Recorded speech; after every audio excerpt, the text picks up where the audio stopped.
அண்ணா பல்கலைக்கழக மாணவி பாலியல் வன்கொடுமை செய்யப்பட்ட விவகாரத்தில் காவல்துறை எஃப்ஐஆர் வெளியிடவுள்ளது.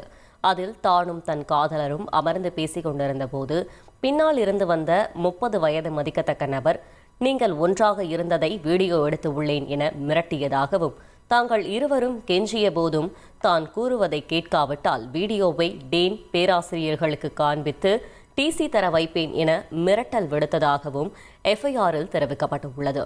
தன் காதலனை அடித்து உதைத்து ஓடவிட்டு உள்ளே பேராசிரியர்கள் தன் காதலனை விசாரித்துக் கொண்டிருப்பதாகவும், தன்னை தப்ப வைப்பதாகவும் கூறி வலுக்கட்டாயமாக தன்னை பாலியல் துன்புறுத்தல் செய்ததாகவும் குறிப்பிடப்பட்டுள்ளது. முன்னதாக அந்த நபரின் அலைபேசிக்கு ஒரு அழைப்பு வந்ததாகவும், மிரட்டி விட்டுவிட்டு விடுவேன் என அழைப்பில் தெரிவித்ததாகவும் தெரிவிக்கப்பட்டுள்ளது. பின்னர் அலைபேசியிலிருந்து மாணவியின் தந்தை எண்ணை எடுத்துக் கொண்டதாகவும், அந்த நபர் கருப்பு சட்டை, கிரே ஜீன்ஸ், கருப்பு தொப்பி அணிந்திருந்ததாகவும் தெரிவிக்கப்பட்டுள்ளது.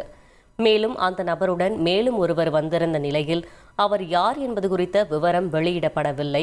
கைதான ஞானசேகரனுக்கு மொத்தம் 4 மனைவிகள் என போலீசார் தெரிவித்துள்ளனர். முதல் மனைவிக்கு 11 வயதில் பெண் குழந்தை உள்ள நிலையில் ஞானசேகரனின் பாலியல் கொடுமை தாங்காமல் மனைவி பிரிந்து சென்றுள்ளார்.